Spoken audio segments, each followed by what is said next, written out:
Shalom Bapak Ibu, mari kita akan memulai ibadah kita pada hari ini. Sebelumnya mari kita mengambil sikap teduh sejenak di hadapan Tuhan dan kita menyelidiki hati kita apakah kita siap untuk kita beribadah di hadapan Tuhan.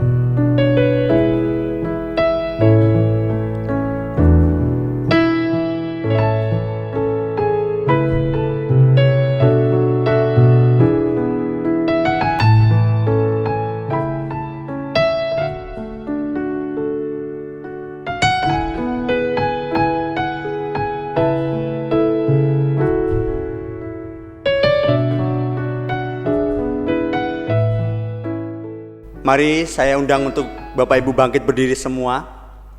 Ibadah kita pada hari ini kita mulai dengan pengakuan bahwa pertolongan kita datangnya daripada Tuhan pencipta langit dan bumi, yang kasih setianya kekal dan tidak pernah meninggalkan buatan tangannya. Turunlah kiranya atas kita sekalian anugerah dan damai sejahtera dari Allah Tritunggal, Allah Bapa, Allah Putra dan Allah Roh Kudus. Amin. Bapak Ibu, mari kita pujikan pujian kita dari KPPK nomor 221, Sandar pada Lengan yang Kekal.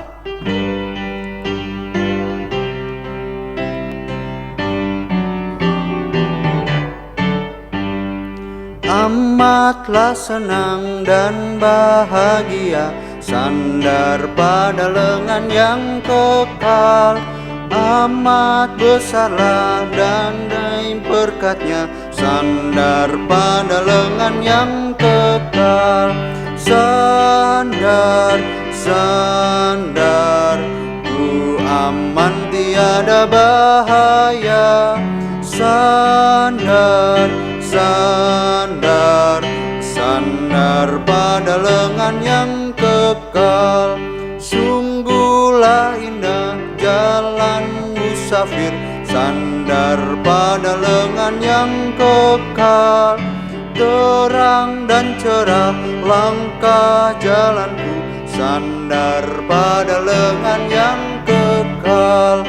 Sandar, sandar, ku aman tiada bahaya. Sandar, sandar, sandar pada lengan yang kekal. Ku takkan cemas, ku takkan takut, sandar pada lengan yang kekal. Ku takkan cemas, ku takkan takut, sandar pada lengan yang kekal. Hatiku aman dia di sisiku, sandar pada lengan yang kekal. Sandar, sandar, ku aman tiada bahaya. Sandar, sandar, sandar pada lengan yang kekal. Jemaat dipersilahkan untuk duduk kembali. Jemaat yang dikasihi Tuhan, sebelum kita berdoa syafaat kepada Tuhan, mari kita datang kepada Tuhan secara pribadi untuk meminta Tuhan mengoreksi hidup kita, sikap kita, dan datang kepada Tuhan dengan segala pengakuan dosa kita di hadapan Tuhan. Bapa di dalam surga, kami datang kepadamu ya Tuhan. Kami mengakui Tuhan begitu sempurna memelihara kehidupan kami, menyertai, memberkati kami. Tetapi kami juga menyadari sebaliknya kami penuh dengan cacat celah di hadapan Tuhan, kehidupan kami. Kami seringkali bersalah, berdosa, mengecewakan hati Tuhan. Tuhan, sebelum kami menaikkan syafaat kepadamu, kami mohon Engkau menyucikan kami, mengampuni dosa dan kesalahan kami. Tuhan, ampuni kami. Terima kasih Tuhan.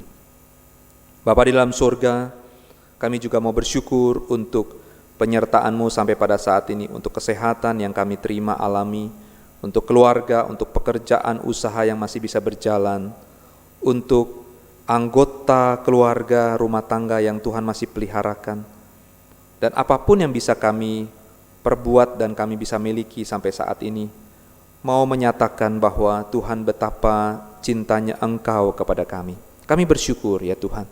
Tidak patut yang bisa kami banggakan dari diri kami, selain kami hanya memuliakan Engkau saja.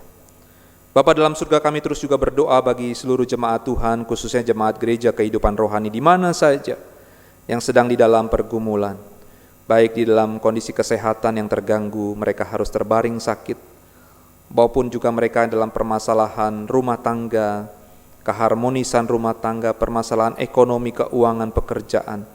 Tuhan, mari lawat kami. Mari Engkau memberikan jalan keluar, Engkau menyembuhkan bagi mereka yang sedang sakit, Engkau memberikan jalan keluar bagi mereka yang dalam pergumulan masalah.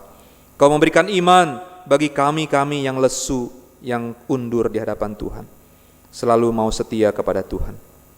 Kami terus berdoa bagi pemerintah Indonesia yang terus mengupayakan agar roda bisnis ekonomi di Indonesia terus boleh berjalan kembali.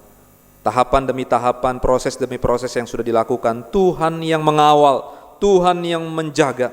Biarkah hikmat Tuhan saja yang berkuasa atas segala keputusan mereka.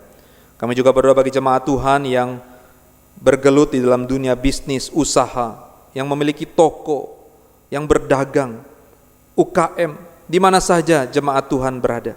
Tuhan, biarlah mereka punya satu semangat, mereka bisa menciptakan peluang, dan mereka bisa berinovasi dan terus berkarya di dalam fase kehidupan kami yang baru yang Tuhan izinkan ini terjadi. Kami tidak pernah berhenti berjuang, kami terus bersama dengan kasih karunia Tuhan, terus mau berusaha di dalam Tuhan. Kami juga terus berdoa ya Tuhan bagi kesiapan gereja untuk menyambut ibadah komunal kembali jikalau pemerintah mengizinkan. Biar kami juga disiapkan hati, kami juga disiapkan untuk boleh taat mengikuti aturan yang baru. Biar kami boleh sama-sama bersuka cita untuk kami boleh bersekutu dengan saudara-saudara seiman yang lain. Bersyukur untuk kemajuan demi kemajuan proses renovasi pembangunan lift di gereja kami. Tuhan yang sertai, Tuhan yang cukupkan segala kebutuhan, Tuhan yang terus menjaga proses ini boleh berjalan sampai selesai. Terima kasih Tuhan, kami bersyukur. Di dalam nama Tuhan Yesus kami berdoa. Amin. Jemaat yang dikasihi Tuhan, mari kita berdiri semua. Kita mau mengikrarkan pengakuan iman rasuli. Pengakuan iman rasuli.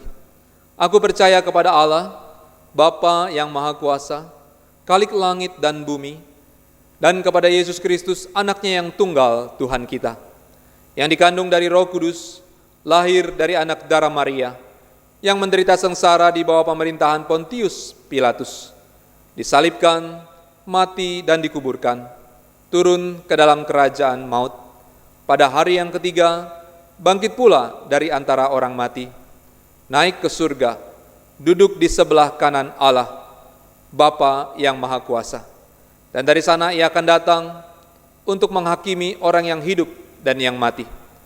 Aku percaya kepada Roh Kudus, gereja yang kudus dan am, persekutuan orang kudus, pengampunan dosa, kebangkitan tubuh, dan hidup yang kekal. Amin. Mari kita memberikan salam damai kepada seisi rumah kita, anggota keluarga kita. Tuhan Yesus memberkati. Silakan duduk saudara-saudara. Bapak Ibu, mari kita mempersiapkan hati kita untuk menerima firman Tuhan. Mari kita pujikan KPPK 154, Dia peliharakan burung.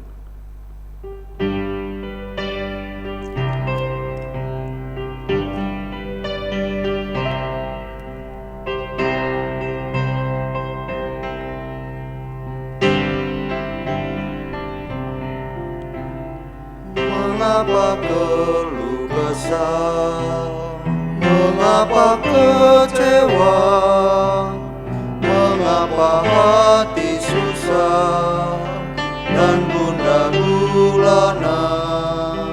Yesuslah sobat setia yang memberkatimu.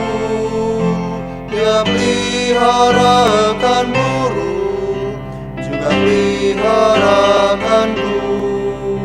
Dia peliharakan burung, juga peliharakanku. Ku nyanyi, ku bebaskan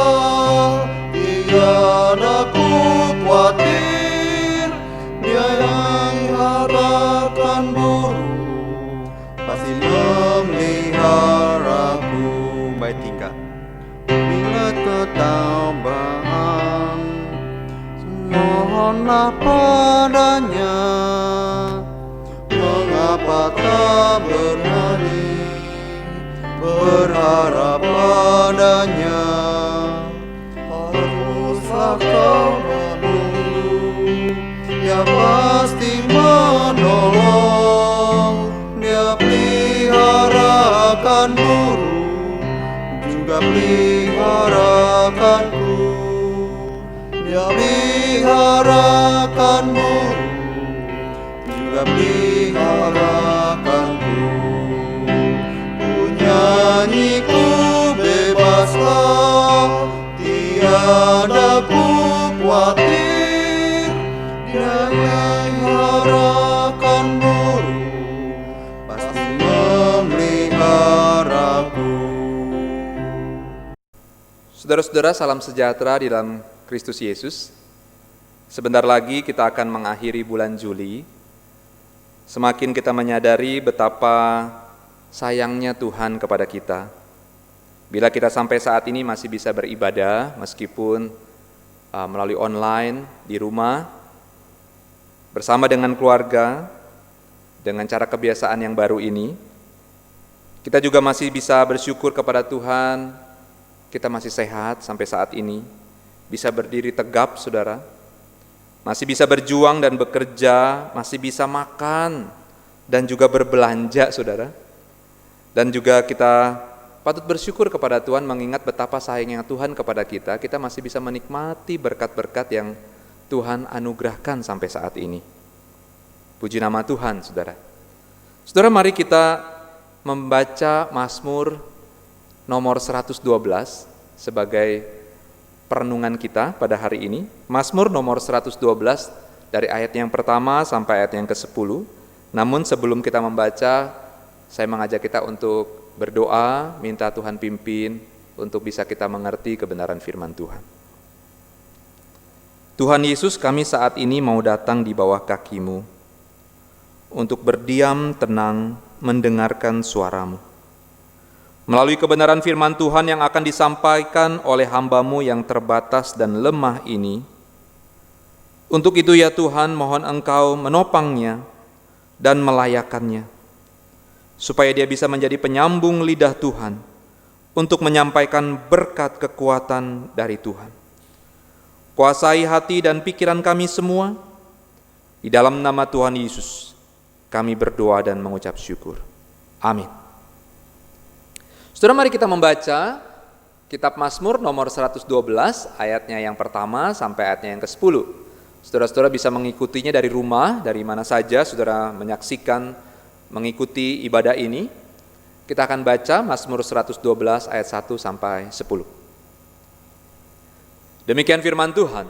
Haleluya, berbahagialah orang yang takut akan Tuhan, yang sangat suka kepada segala perintahnya.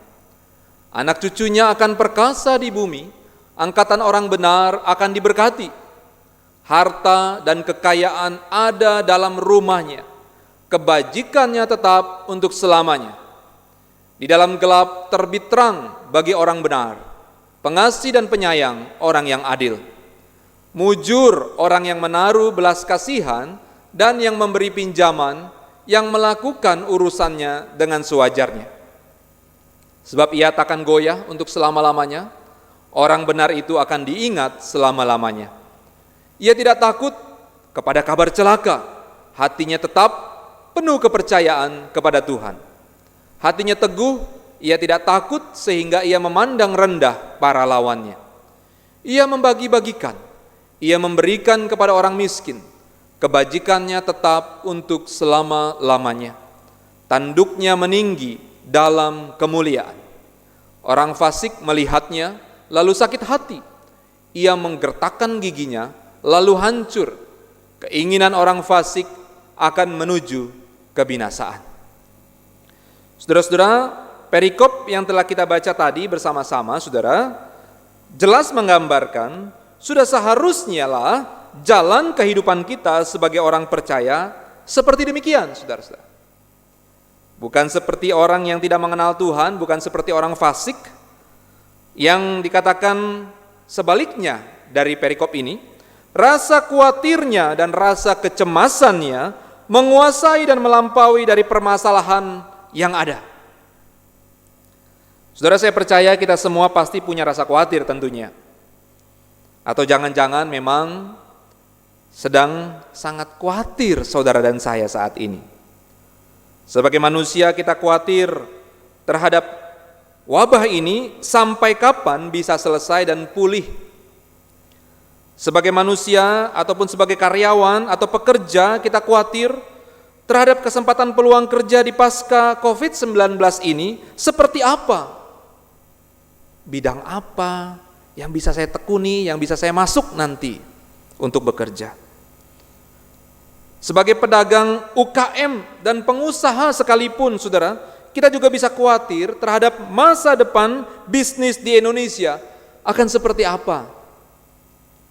Sebagai pemimpin gereja juga kita bisa khawatir, saudara, terhadap fokus dan strategi pembinaan dan penjangkauan jemaat seperti apa yang bisa kita lakukan di masa yang akan datang.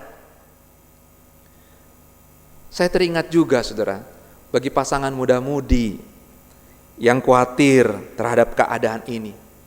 Mungkin mereka di dalam perencanaan-perencanaan masa depan. Mereka khawatir apakah sudah bisa menikah di tahun depan. Rasa kekhawatiran ini juga ternyata ada pada para pemimpin negeri ini, saudara, yang sedang memikirkan bagaimana harus bersikap terhadap Amerika dan Cina yang meminta choke point, tempat strategis di perairan laut Indonesia untuk dijadikan pangkalan militer mereka. Bahkan saudara, rasa khawatir yang sama juga ada pada diri seorang Donald Trump, Presiden Amerika, terhadap musim pemilihan ulang di dalam beberapa bulan lagi. Mungkin saat ini dia sedang khawatir, apakah saya bisa terpilih lagi? Atau sebaliknya, saya tergantikan oleh Partai Demokrat. Dan dampaknya, saudara, rasa kekhawatiran itu juga dirasakan oleh seluruh pasukan tentara dari kedua negara besar yang sudah bersiap di Laut Cina Selatan terhadap situasi perang yang mungkin akan terjadi. Saudara, setiap manusia tidak bisa menghindari dan kebal terhadap rasa khawatir. Sekaya dan sehebat apapun manusia itu, kekhawatiran tetap masih bisa masuk dan menguasai hidup kita, saudara. Saudara, saya akan mengajak kita untuk mengekspos perikop firman Tuhan ini lebih dekat lagi, saudara. Saudara, supaya bisa memiliki dan bisa merasakan damai dan tidak merasa khawatir, firman Tuhan tadi mengatakan, jika, saudara, sekali lagi, jika kita takut di sini adalah hormat, saudara ya, kepada Tuhan. Jika kita mau bisa merasakan damai dan tidak merasa khawatir, firman Tuhan katakan, saudara dan saya harus takut kepada Tuhan. Kemudian pemazmur menjabarkan lebih lanjut, saudara. Mengapa demikian? Kalau kita bertanya, saudara. Karena orang yang seperti demikian sebenarnya, saudara, adalah pribadi yang paling pertama, saudara, yang paling diberkati oleh Tuhan. Wow, saudara, indah sekali bukan?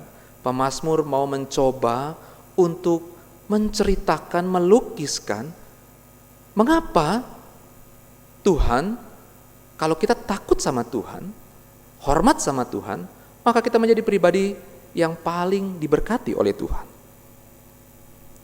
Dalam hal apa orang yang takut akan Tuhan diberkati? Yang pertama, saudara, dalam hal ability, kemampuan menghadapi krisis termasuk, saudara. Sampai di berbagai level bahkan, kemampuan menghadapi krisis sampai di berbagai level. Dia telah memberikan anugerahnya yang cukup di setiap situasi yang kita hadapi.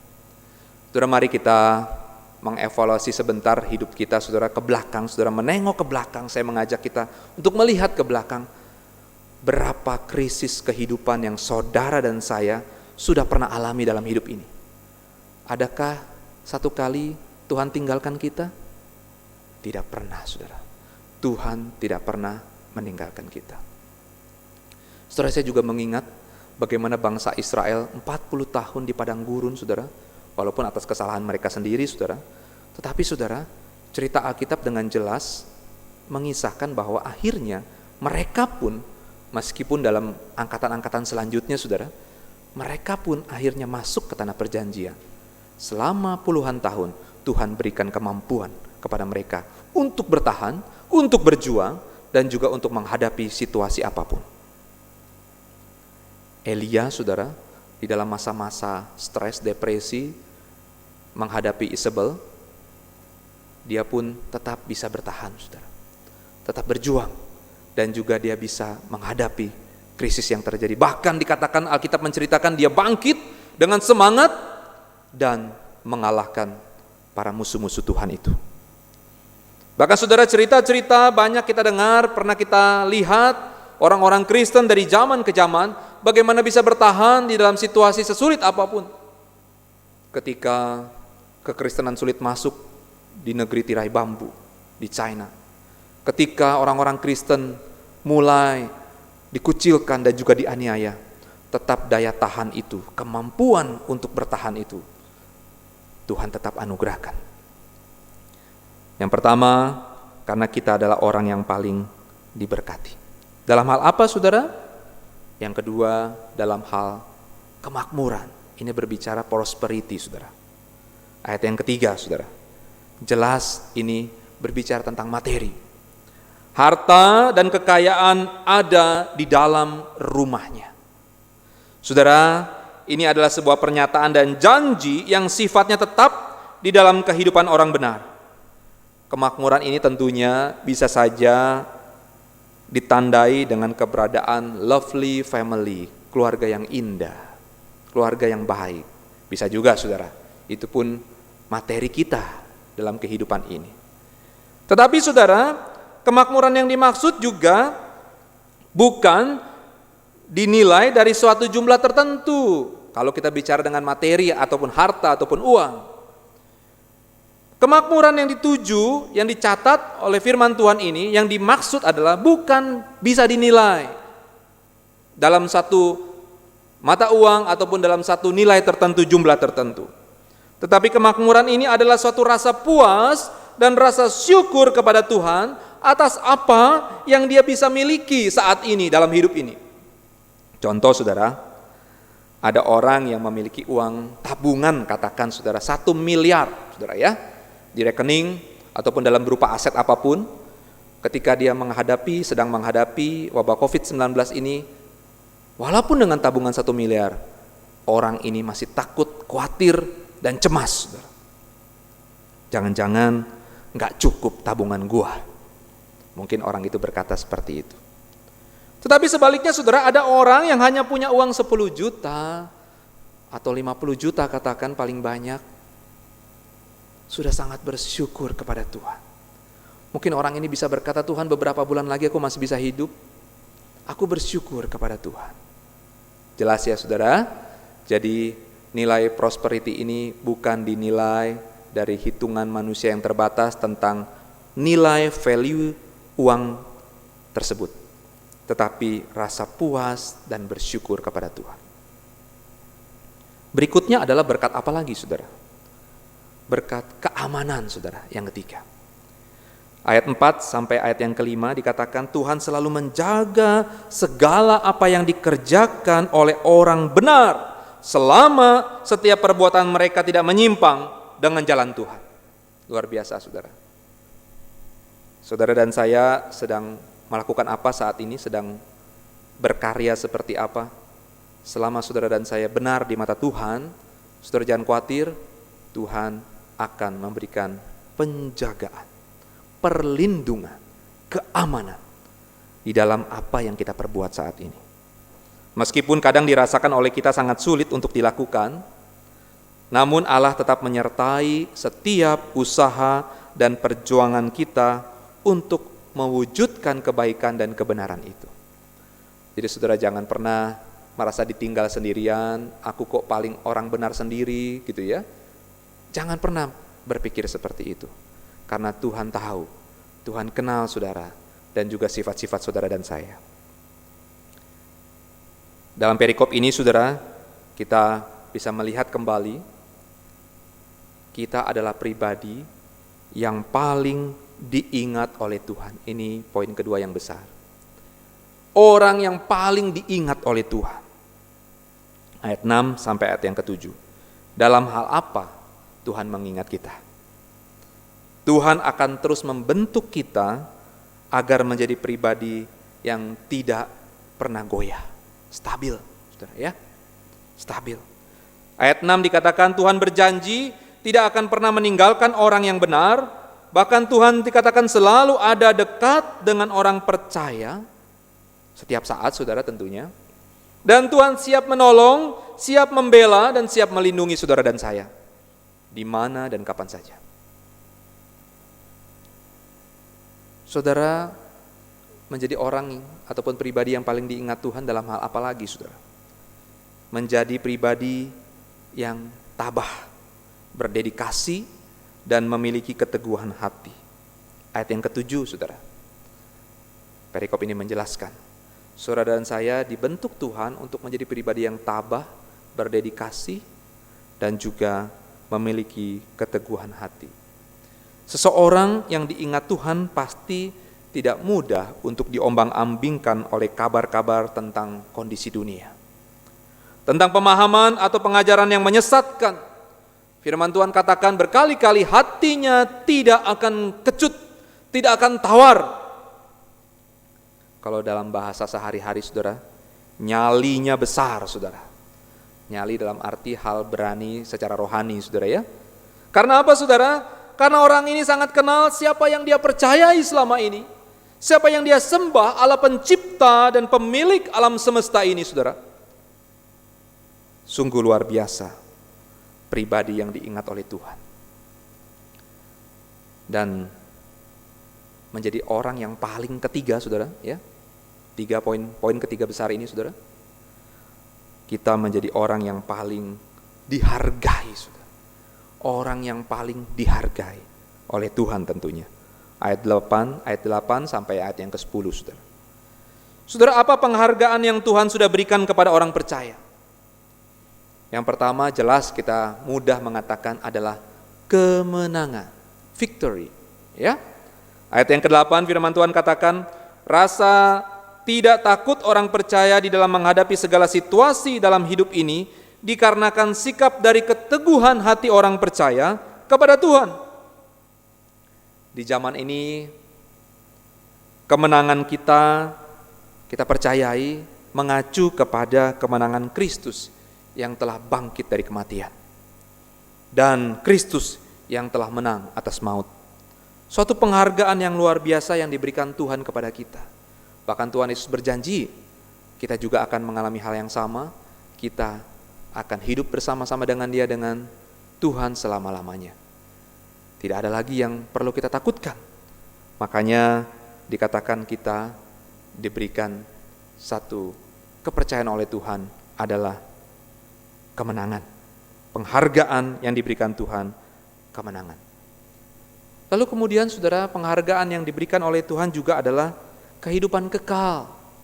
Seperti tadi yang saya singgung sedikit saudara, bagaimana ayat yang ke-9 dikatakan setiap orang percaya diberikan jaminan keselamatan yang kekal, dan keselamatan yang diperoleh tidak akan pernah hilang.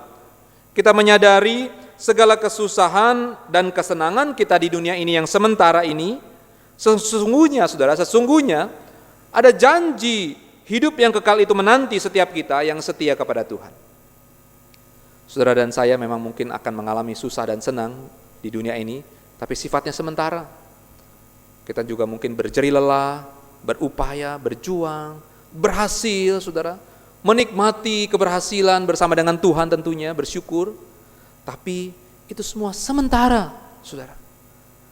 Penghargaan yang Tuhan berikan lebih besar daripada itu semua. Susah, senang, berhasil, lebih besar saudara. Yaitu kehidupan, kekekalan bersama dengan Tuhan. Bagi kita yang setia kepada Tuhan. Penghargaan yang selanjutnya juga diberikan kepada kita dalam bentuk status diri yang sah.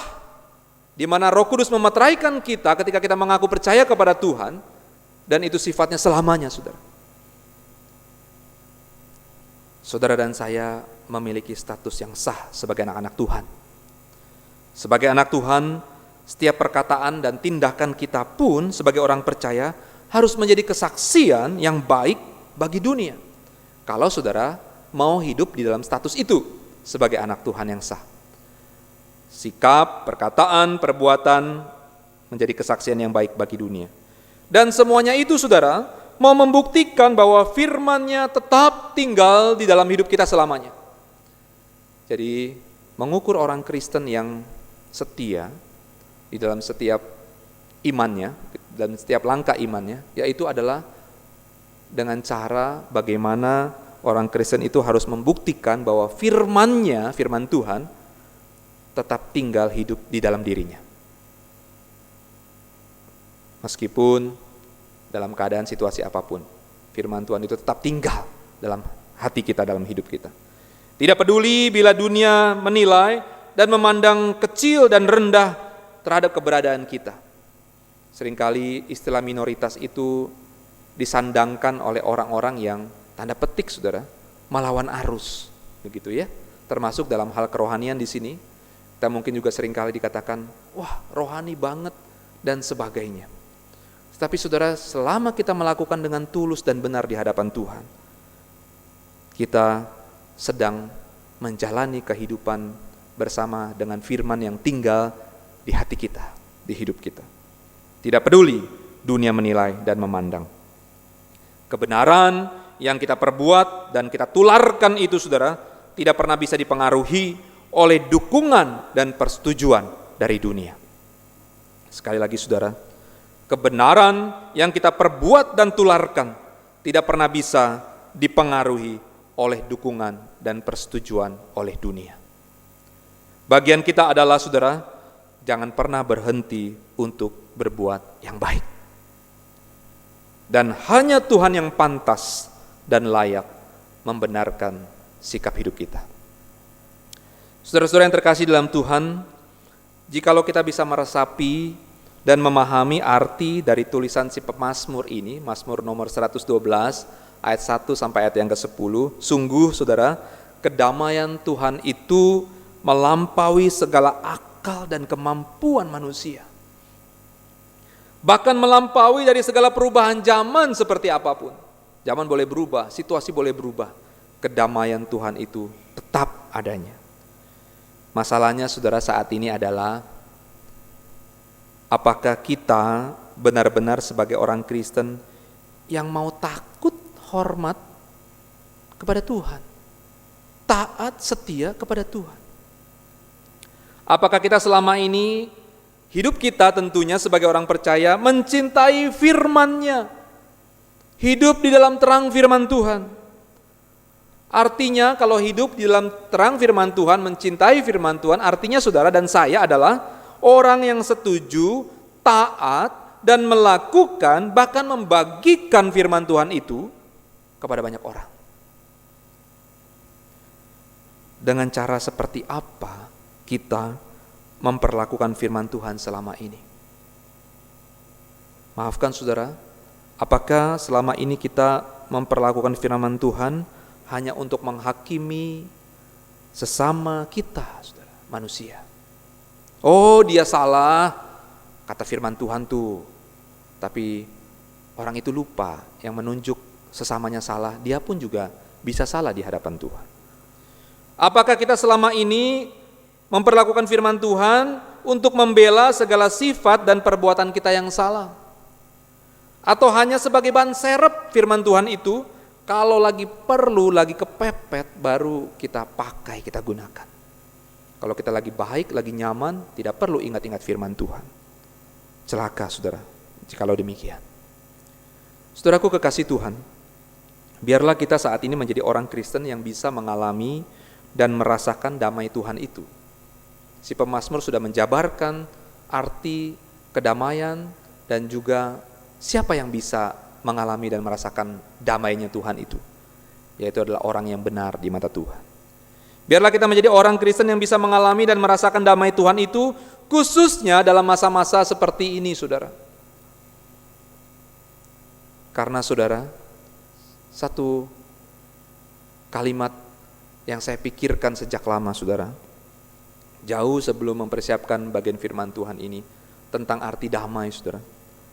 Kedamaian sesungguhnya adalah bukan tidak hadirnya kesulitan dalam hidup ini. Tetapi damai yang sesungguhnya adalah kehadiran Tuhan di dalam hati kita. Kiranya saudara, di dalam situasi apapun, di dalam kondisi apapun yang terjadi, kedamaian Tuhan lebih berkuasa daripada rasa khawatirnya kita. Sekali lagi saudara, saya sudah katakan sejak awal, manusia tidak ada yang kebal dengan rasa khawatir. Termasuk saya, penuh kekhawatiran. Kadangkala saudara. Tetapi biarlah firman Tuhan ini kembali menguatkan kita. Damainya Tuhan itu mengatasi, melampaui segala kekhawatiran kita. Bagaimana saudara dan saya bisa merasakan dan mengalami damai Tuhan? Hidup kita harus benar di mata Tuhan. Pemazmur sudah menjelaskan. Pemazmur sudah mengatakan, memanjatkan pujian dan puisi bahwa hidup orang benar diberkati Tuhan, hidup orang benar dilingkupi damai sejahtera Tuhan, dan hidup orang benar memuliakan Tuhan. Kiranya Tuhan memampukan kita saudara untuk bisa mengalami, merasakan kekuatan damai Tuhan yang sesungguhnya. Sekali lagi, kekuatan damai Tuhan tidak bisa dipengaruhi oleh sekitar kita, tetapi kekuatan damai Tuhan itu seharusnya selalu ada di hati kita. Tuhan Yesus menolong saudara dan saya. Amin. Mari kita berdoa. Tuhan Yesus, suara manusia sudah berhenti. Kiranya Roh Kudus-Mu yang ada di hati kami terus bekerja sebebas-bebasnya untuk memeteraikan firman Tuhan ini. Untuk memampukan semangat kami, kekuatan kami, untuk boleh terus mengusahakan mendapatkan damai dan mengalami damai yang berasal daripada Tuhan. Kami menyadari kami adalah orang-orang yang gampang khawatir, gampang cemas, gampang berputus asa. Tetapi ya Tuhan, kiranya melalui kebenaran firman Tuhan ini, melalui pemazmur yang melukiskan kehebatan, kebesaran Tuhan itu, dan pemazmur juga memberikan satu jalan bagaimana kami semua ini bisa mendapatkan damai jikalau kami takut dan hormat kepada Tuhan. Bentuklah kami Tuhan untuk terus memiliki rasa takut hormat kepadamu, bukan saja hanya sesaat, tetapi seumur hidup kami mau hormat kepada Tuhan. Terpuji namamu Tuhan. Tuhan tolong jemaat gereja kehidupan rohani agar bisa merasakan damai Tuhan di saat-saat seperti ini. Berkuasalah Roh-Mu ya Tuhan dalam hati kami. Di dalam nama Tuhan Yesus kami berdoa dan bersyukur. Amin. Jemaat yang dikasihi Tuhan, mari kita berdiri. Kita akan menaikkan pujian Doxologi.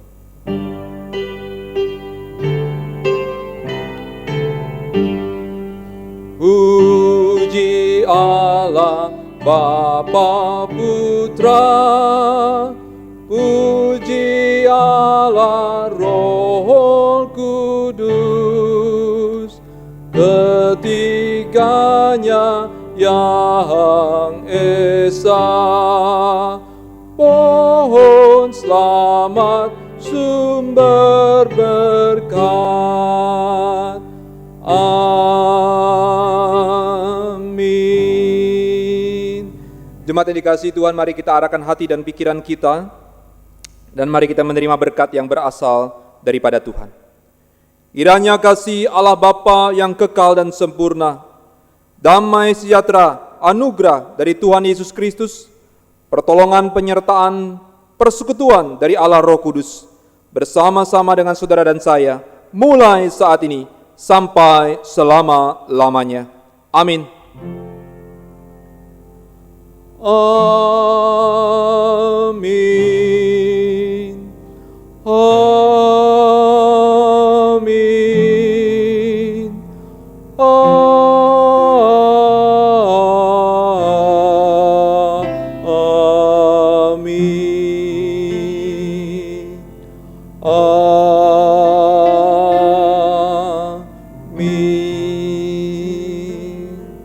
Amin.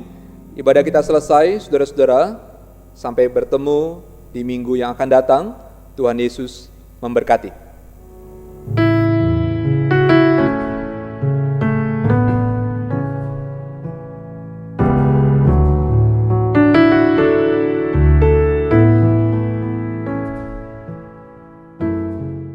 Jemaat yang dikasih Tuhan, mari kita memperhatikan beberapa warta pada hari ini. Gereja, segenap majelis dan jemaat mengucapkan selamat ulang tahun kepada jemaat-jemaat yang berulang tahun sepanjang 1 minggu ke depan. Kepada Bapak, Ibu, Saudara-saudari Lau Chun Moy, Lee Sway Chen, selamat ulang tahun. Tuhan Yesus memberkati kesehatan, Tuhan memberkati keluarga dan juga masa depan. Setiap doa-doa yang dipanjatkan, Tuhan akan jawab sesuai dengan waktu Tuhan yang indah. Tetap setia di dalam iman bersama dengan Tuhan. Saudara-saudara, mari kita tetap bersyukur kepada Tuhan di dalam progres wabah COVID-19 ini. Kita terus berdoa kepada Tuhan, tidak pernah jemu-jemu untuk selalu berdoa, mengadakan ibadah di rumah, dan juga menjaga relasi kita dengan anggota keluarga untuk saling menguatkan, saling menopang satu sama lain. Sampai ketemu minggu depan dalam ibadah online. Tuhan Yesus memberkati.